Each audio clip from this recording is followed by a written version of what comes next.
बिस्मिल्लाहिर्रहमानिर्रहीम। Dear students, अस्सलाम वालेकुम। आज हम क्वेश्चन नंबर 1 का पार्ट 3 और 4 देख रहे हैं। इसमें गिवन सेट के बारे में हमने बताना है कि ये ग्रुप है या नहीं है, और अगर ग्रुप नहीं है तो क्यों नहीं है। अब किसी भी सेट को जब हम ग्रुप प्रूव करते हैं तो उसके लिए हम क्या देखते हैं कि गिवन बाइनरी ऑपरेशन के लिहाज से वो 4 कंडीशंस पूरी करे। पहली कंडीशन क्लोजर प्रॉपर्टी होती है, दूसरी एसोसिएटिव प्रॉपर्टी होती है, तीसरी आइडेंटिटी एलिमेंट सेट में मौजूद हो, ये कंडीशन है, और जो चौथी कंडीशन है वो क्या है कि हर एलिमेंट का इन्वर्स सेट में मौजूद हो। अब इन चारों कंडीशन में से अगर कोई एक कंडीशन भी फेल हो जाती है तो वो सेट फिर ग्रुप नहीं होता।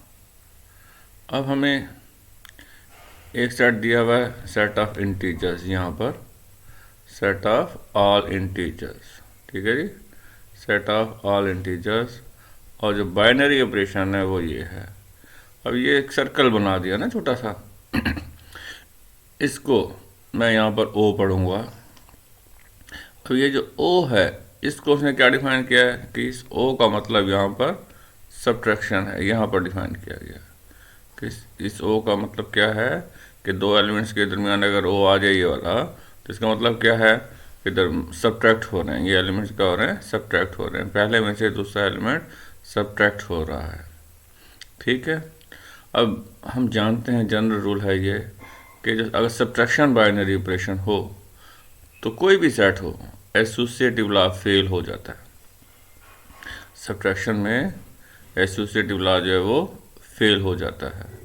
तो इसलिए हम यहाँ पर ग्रुप की जो 4 कंडीशन हैं उनमें से हम दूसरी कंडीशन जो है एसोसिएटिव प्रॉपर्टी वही चेक करते हैं, क्योंकि बाइनरी ऑपरेशन सब्ट्रैक्शन है, हम जानते हैं कि सब्ट्रैक्शन में एसोसिएटिव लॉ होल्ड नहीं करता, इसलिए हम उसी को चेक कर रहे हैं ना पहले, बाकी बातें बाद में देखी जा सकती हैं।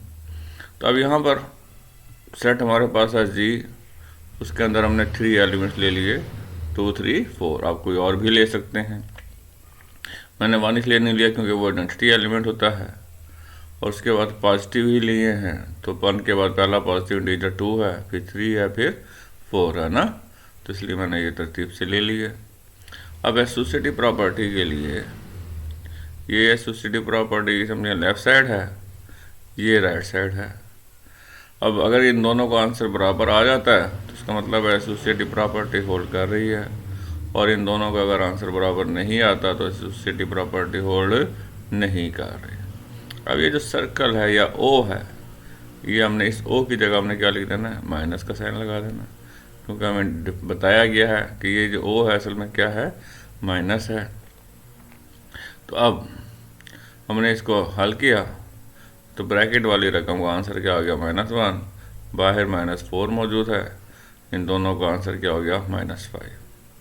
तो अब दूसरी चीज़ देखते हैं, तो यहाँ पर भी वही ओ की जगह हमने माइनस लगाया, अब उसको सिंप्लीफाई किया तो आंसर आ गया 3। तो हमने क्या देखा कि दोनों के जो आंसर्स हैं वो डिफरेंट आ रहे हैं, इन दोनों के जो आंसर्स हैं वो इक्वल नहीं आ रहे, ठीक है जी। अब देख सकते हैं कि जो आंसर हैं वो डिफरेंट आ रहे हैं, एक का -5 आ रहा है, दूसरे का 3 आ रहा है, और ये दोनों चीज़ें क्या हैं, एसोसिएटिव प्रॉपर्टी की लेफ्ट और राइट साइड है। तो हमने क्या नोट किया कि यहाँ पर ये चीज़ होल्ड नहीं कर रही, ठीक है, ये इक्वल नहीं है, और ये इक्वल ना होने का मतलब क्या है, एसोसिएटिव प्रॉपर्टी फेल हो गई। तो इसका मतलब मैंने आपको बताया है कि 4 कंडीशन होते हैं ग्रुप को प्रूव करने के लिए, उन चारों में से कोई एक कंडीशन भी फेल हो जाए तो वो सेट ग्रुप नहीं होता, और क्योंकि यहाँ पर एसोसिएटिव प्रॉपर्टी फेल हो गई है इसलिए ये सेट जो है ग्रुप नहीं है। अब हम नेक्स्ट क्वेश्चन देखते हैं। इस क्वेश्चन में जो है हमें दिया हुआ सेट ऑफ इर्रेशनल नंबर्स, ठीक है जी, उसको Q डैश से जाहिर किया गया है, सेट ऑफ इर्रेशनल नंबर्स है, और क्यू डैश इसको ज़ाहिर किया गया है। बाइनरी ऑपरेशन जो है वो मल्टीप्लिकेशन है। तब हमने बताना ये है कि जनाब के ये सेट जो है मल्टीप्लिकेशन के लिहाज से ग्रुप है या नहीं है। तो ये भी ग्रुप नहीं है, उसकी वजह क्या है कि यहाँ पर क्लोजर प्रॉपर्टी या क्लोजर लॉ जो है वो फेल हो जाता है। अब हम चेक करते हैं। अब हमने एक इरेशनल नंबर ले लिया √3, ठीक है जी। तो इसके बारे में आपने प्रूव भी किया था ना फर्स्ट ईयर में कि √3 जो है वो इरेशनल नंबर होता है। तो अब जो है √3 हमने लिया, √3 को √3 से मल्टीप्लाई कर दिया, ठीक। तो ये क्या हो जाएगा, √3 का स्क्वायर हो जाएगा, स्क्वायर और अंडर रूट कैंसिल हो जाएंगे, ये 3 आ गया। और 3 जो है ये तो रैशनल नंबर है। अब क्लोजर प्रॉपर्टी क्या होती है कि जो भी सेट हमें दिया हुआ है उसके आपने 2 एलिमेंट लेने हैं, उनको मल्टीप्लाई करना है, जो आंसर आए वो भी उसी सेट में होना चाहिए। यहाँ पर जो आंसर आया है वो है रैशनल, और जो सेट है हमारे पास वो इर्रेशनल नंबर्स का सेट है। इसका मतलब क्या हुआ कि ये 3 जो है does not belong to set of irrational numbers, ठीक है जी। 3 does not belong to set of irrational numbers।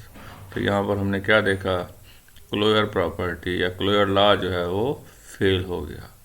अब कोई ये कंडीशन फेल होने का मतलब सेट ग्रुप नहीं है, तो इसलिए हम कह सकते हैं set of all irrational numbers is not a group under multiplication.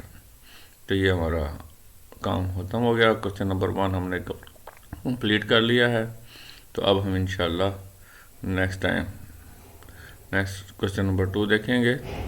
तो अब जो है आपने अगर चैनल को सब्सक्राइब नहीं किया तो सब्सक्राइब लाजमी करें, ताकि न्यू लेक्चर्स आपको टाइम पर मिलते रहें, उसका नोटिफिकेशन आप तक पहुंच जाएगा। और अपने दोस्तों के साथ भी इसको शेयर करें ताकि ज़्यादा से ज़्यादा स्टूडेंट्स का फ़ायदा हो जाए। ओके, अल्लाह हाफिज़, wish you best of luck.